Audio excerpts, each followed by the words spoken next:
Hello and welcome to your November horoscopes. First and foremost, I would love to thank my Patreon members, the North Node tier, for financially supporting this work every month. And then it becomes public on YouTube at the midpoint of the month when we change seasons. So thank you so much for supporting this work. And yeah, let's get right into it. In the month of November, we go from Scorpio season, which is a fixed water sign, to Sagittarius, which is a mutable fire sign. Fixed signs are the modality of when they hold the energy for the season. So Taurus is in the middle of spring, Leo is in the middle of summer, Scorpio is in the middle of fall, and Aquarius is in the middle of winter. These signs are meant to focus and sustain the energy of the season of their specific element. So for Taurus, it's earth. For Leo, it's fire. For Scorpio, it's water. And for Aquarius, it's air. Now, they also have this signification of being stubborn, of not moving, of not changing, which is true. They are fixed. However, their point is to sustain energy. That is different than the mutable signs. So the mutable signs are Pisces, which is the end of winter going into spring, Gemini, which is the end of spring going into summer. Then we have Virgo, which is the end of summer going into fall. And then we have Sagittarius, which is the end of fall going into winter. And mutable is exactly how it sounds. It's changeable, it's movable, it's malleable, it's flexible. And each mutable sign also is designated to an element. So for Pisces, it's water. For Gemini, it's air. For Sagittarius, it's fire. And I'm missing one. I'm missing one. Pisces, Gemini, Virgo. Virgo is the earth. So the vibe of November is fixed water. And what you're going to find in the month of November are all of these grand water trines between Mars in its domicile of Scorpio, Saturn retrograde in Pisces, and then Neptune retrograded back into Pisces in the month of October. And then Jupiter in the sign of Cancer, which is a cardinal fire sign. And all of this water energy and how they are all speaking to each other in our harmonious trine is what makes this month possibly emotional. It's about feeling to heal it. It's about catharsis and releasing of emotions that might have been pent up. It's about grieving and mourning. It's also about dreaming and imagination, incubation, the pregnant moment before something becomes birthed into the collective, into the physical reality. This is a time to work with the water element. If you don't have much water in your chart, this is by transit an invitation to understand what water is. Water is ever flowing, it cannot be contained. That's why water and earth go hand in hand together because earth provides the container for the water to flow. Water is movable. So this is a lot about moving your body and doing somatic work, doing some working with the water element, crying, expressing your emotions in however way they want to be expressed through either speaking it or into an art form or into therapy or counseling or healing sessions. So I think November is this incredible opportunity for us to slow down and to really ask ourselves honestly how we feel about things, how we feel about our life currently. We are at the 11th month of 2025. We're preparing now. Our energy is preparing and we're getting into this death cycle here, especially in the Northern Hemisphere, when we're in the thick of fall and things are starting to compost. So we get our energies ready for the Aries ingress that happens in March, which is the spring, which is the seeds are coming out of the soil. We have two lunations this month, the full moon in Taurus and then the new moon in Scorpio, which is interesting because now the new moons happen at the end of the month versus at the beginning of the month. So it does sort of asks us at the beginning of the month to release something and then at the end of the month call something in or use that energy as a seeding moment. We have a lot of movement in the sky. We have Mars will ingress into the sign of Sagittarius. So Mars goes from its domicile of Scorpio, which is more quiet, more stealth, more determined, into the wild, risk-taking sign of Sagittarius. Then Venus will ingress into Scorpio in its detriment. So it'll go from its domicile of Libra, then into the Mars ruled sign of Scorpio. Uranus retrograde will ingress into the sign of Taurus. And this is going to complete that 8-year transit of Uranus in the sign of Taurus since 2018. And Mercury will retrograde back into the sign of Scorpio. And we will also have a Mercury retrograde this month between the signs of Sagittarius and Scorpio. The Sun will ingress into the sign of Sagittarius. And then Venus at the end of the month will ingress into the sign of Sagittarius. So again, we go from a lot of like water energy to at the end of the month, we'll get into the mutable fire sign of Sagittarius. There's a lot of planets that are pivoting and changing directions. So Mercury will retrograde on November 9th. Jupiter will retrograde in Cancer on November 11th. Saturn will station direct on November 27th. And Mercury will station direct on November 29th. So those are the major ingresses and retrogrades. And we're going to do something differently for each sign. I'm going to pull tarot cards for each sign to give you some messages. And yeah, this is maybe not going to be like a day-to-day forecast for your rising sign, but a more overarching theme of what to prepare for as we head into 2026. So let's get into your sign. Hello, Libra, and welcome to your November horoscope. Your chart ruler is making some moves. Your chart ruler goes from your domicile of Libra, then to Scorpio in its detriment, and then to a fun, flirty sign like Sagittarius. So let's start from the beginning. On November 4th, Mars will ingress into Sagittarius, which is your third house. So Mars going into the third house, you might just be more vocal because the third house deals with speech, speaking, writing, also community organizing. Um, and the third house is what we know, like the information that we are privy to and the people in our lives that are the closest to us. So our siblings, cousins, our aunties and uncles, and if you have like a big extended family like I do, this could have you getting into arguments with them, and maybe not seeing eye to eye on belief systems or um, just like I mean, they always say don't talk about politics and religion during the holidays at like dinner. But you could just say FAFO and you might be that person who brings it up and you just advocate. You're just advocating for your beliefs and for people, and you get into it with your immediate family members or also your neighbors, right? Because the third house is also neighbors.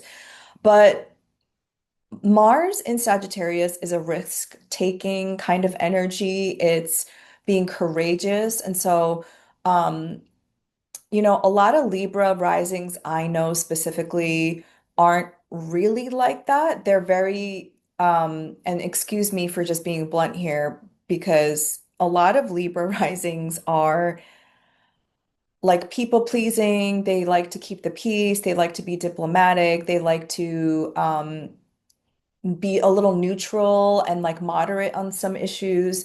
But Mars in the third house, you might just be like, nah, like you overstepped a line and I'm gonna have to like disagree with you on that one. Mars in the third house too can just have you be more involved, like I said, in like community efforts and community organizing and just be more vocal. Mars rules your second house of your personal finances and income. So maybe some of you are even like donating to some of these causes or using your money in ways to uplift a certain community. Maybe you're using your social media platform to fundraise for an organization, for example. On November 5th, there's a full moon in Taurus. This happens at 13 degrees at 8:19 a.m. Eastern time. Please adjust for your time zone. And Taurus is your, where is it? Your eighth house. So let me share the screen. By the way, I'm in a new setup. I'm traveling right now, so I don't have my mic. I'm using a different screen. It's a little, yeah, we're flexible here. We're gonna work with this energy. But I really wanted to get this out on November 1st, so here we are. Okay, so wait, we have to switch this to the full moon. Shoot. Okay. The full moon in Taurus. Here we go.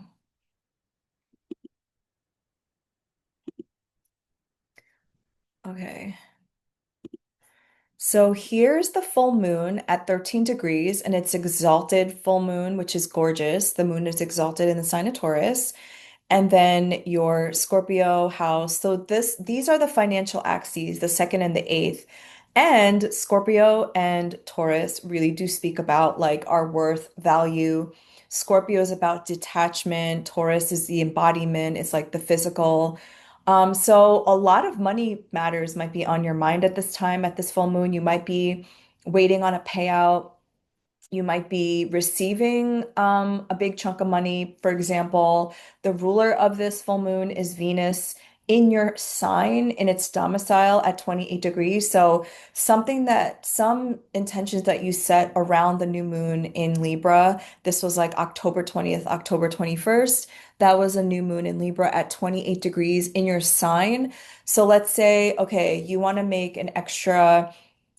more money and you're opening up different streams of income and you know that in order for that to happen you have to put yourself out there, and so that was the intention that you set. And now Venus, your chart ruler, being at that new moon degree, it's like now you're starting to see the money coming in and you're seeing the fruits of your labor, which is fantastic because that was just a month ago, right? That was just like the most recent lunation. So um you could be receiving a big payout for a career endeavor, something that you've been working on. Jupiter's currently transiting through your 10th house. Basically, this is really positive in terms of like your money and if it's not, because I'm only reading for like a collective of people who have Libra rising. Like, I don't know your personal placement, so take this as it resonates. But if it's not the case, then I would, if I were you, take this time to advocate for yourself. Like, go to your boss and be like, I'm ready to talk about my performance review and how I can, um, like, let's have an open discussion about what it would take to get a promotion. Because a Taurus moon is about advocating for your value, like um, basically showing that you're worthy of something. And because, again, the ruler of this full moon is that Venus in your own sign, it is really about advocating for yourself and your own worth. So that's the full moon in Taurus. On November 6th, Venus will ingress into Scorpio, so your chart ruler will now go into the second, so your focus will be on your money. However, Venus is in its detriment in the sign of Scorpio. So You might just be really, like, really, really focused on your money this month and like nothing else. You might have to actually like lock in. Venus is about value and worth, and so you might also be doing some of that shadow work around money, really interrogating your poverty consciousness and like um also looking into the ways in which maybe you're not getting paid enough because Venus is also, it also rules your eighth house of shared income, shared resources, the money that you invest in. And so when the ruler of the eighth goes into the second, it's like maybe you're not getting paid enough for something, and this is where you advocate for yourself. On November 7th, Uranus retrograde will ingress back into Taurus.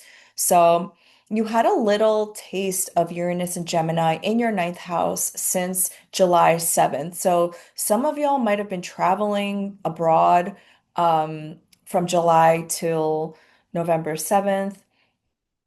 You might have gotten into different forms of like spirituality, like some of you might have been interested in astrology, for example. And now Uranus is going back into your eighth, and it's really asking you to disrupt the ways in which you view like money, to be honest. I think that's going to be the biggest topic for you for the month of November.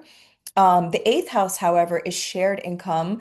It's the second from the seventh. So if you have a partner, this is like shared income, this little like plot of your natal chart.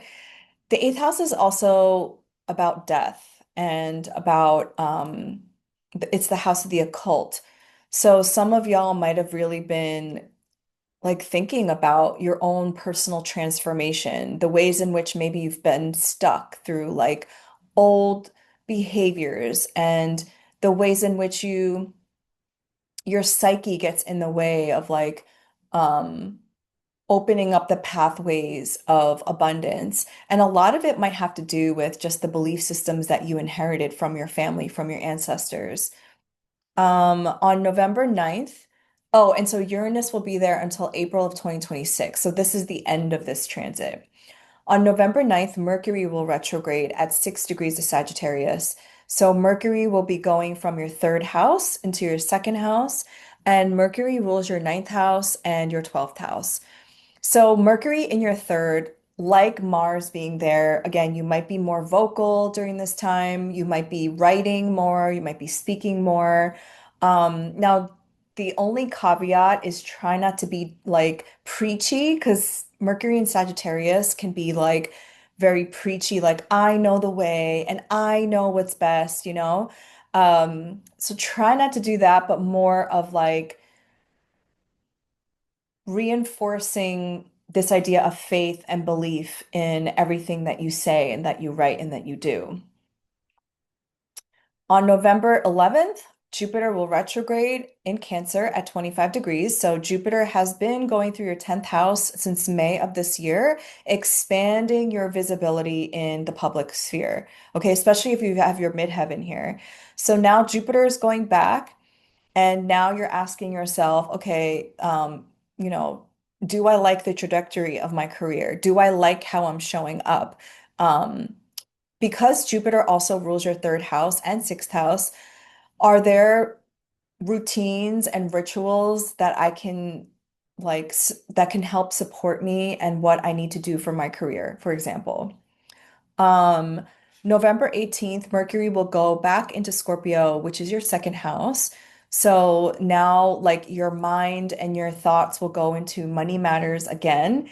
Mercury is three things: communication, commerce, and contracts. So you might want to double check that every I is dotted, every T is crossed. Make sure that, especially if you're dealing with financial things, financial contracts, that you're reading everything. No, on November 20th, there is a new moon in Scorpio at 28 degrees at 1:47 a.m. And that is again your second house of personal finances and income. And ooh, hold on, hold on, hold on. Let's move this to be the new moon. The new moon in Scorpio. There we go. Okay. So here we have the moon and sun at 28 degrees with Mercury in Scorpio retrograde. And also, your chart ruler Venus is here, co-present. So, this is a new beginning. This is a reset, is setting an intention. Obviously, the second house, which is your resources, your finances, your money, what you value, your worth, and it's opposing Uranus at the anaretic degree. So, be careful of like phishing schemes or fraudulent things going on with your money, your banking. Um, because Uranus brings an element of surprise. You might have like a surprise bill or invoice or um, something like something that you have to pay that you weren't expecting, like taxes, since the eighth house is also taxes. So you might want to prepare yourself before this happens. Or, I mean, I'm saying prepare for like a Uranus transit, which is like close to impossible. But Uranus in the eighth house too, you can use that energy to, because Uranus ultimately wants change. The eighth house is a time where you can pay back debt and like refinance and consolidate your loans or student debt or whatever you have there. And so in and around this new moon, you might be like, okay, I'm really going to take my money matters seriously. I'm going to possibly hire like a financial expert, or I'm going to just like take this seriously. Um, Now, the ruler of this new moon is Mars in Sagittarius in your third house. So there is some element of you taking action in terms of like third house matters, which we've talked about. What I do like about this new moon is that it's making a grand water trine between Pisces house, your Pisces house, which is the sixth. Saturn and Neptune are there, and Jupiter. Oh my God, I can't draw a straight line. Um, Jupiter in Cancer in the 10th, a grand water trine. So the second, sixth, and 10th houses are all in a harmonious flow. And what this tells me is that Saturn in your sixth is you need to lock it in. You need to be more serious about your rituals and habits in order for the Jupiter in Cancer to like expand your career sector in the biggest way possible. Jupiter only transits a sign once every 12 years. So the last time Jupiter was in your 10th was 12 years ago. So it was like 2013, 2014. Okay, it doesn't come around very often. And this is auspicious and lucky because it's exalted in Cancer. So it's really trying like to elevate you in some way and help you also to receive the money that you need to do this mission, whatever your mission is. But the answer is through that Saturn and Pisces in your six. It's like you have to be serious about what it is that you're doing, and it has to have a greater purpose. So Saturn wants three things. It wants discipline, a plan, and structure. This could also be taking care of your physical health. Are you doing those things?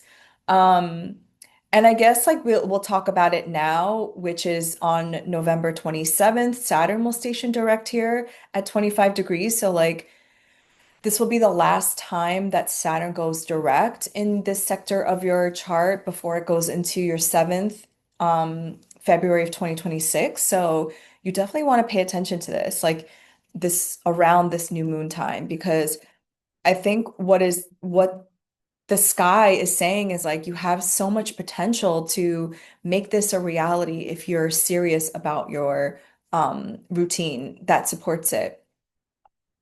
So the day after the new moon, the sun will enter Sagittarius, and now we're in Sagittarius season, which is in a sextile to you, which is lovely. The third house is again all of those things that we talked about in the beginning with Mars's transit here. It is the house of communication, writing, social media as well. So Sagittarius is a fun season for everybody. And then November 27th, Saturn stations direct. And then on November 29th, Mercury stations direct in your second house. Um, and so hopefully during the Mercury retrograde, you are starting to reflect on your relationship to money, maybe the ways in which you're projecting trauma onto money. And now going forward, you're going to take some action steps. On November 30th, your chart ruler Venus will then enter Sagittarius, and this is really lovely. This is a time to like go out there, make yourself visible. Venus and Sagittarius is fun and flirty, and yeah, I think you're going to really like that transit. So, as promised, I'm going to pull cards for every sign. So, for Libra, what is the obstacle for November?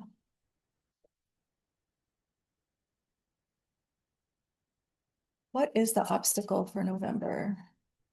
Libra.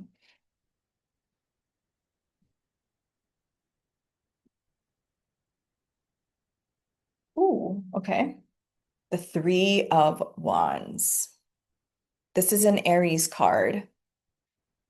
Okay, so this is a card about like being optimistic about the action steps you've taken so far. So if this is an obstacle or a challenge, I think your challenge for this month is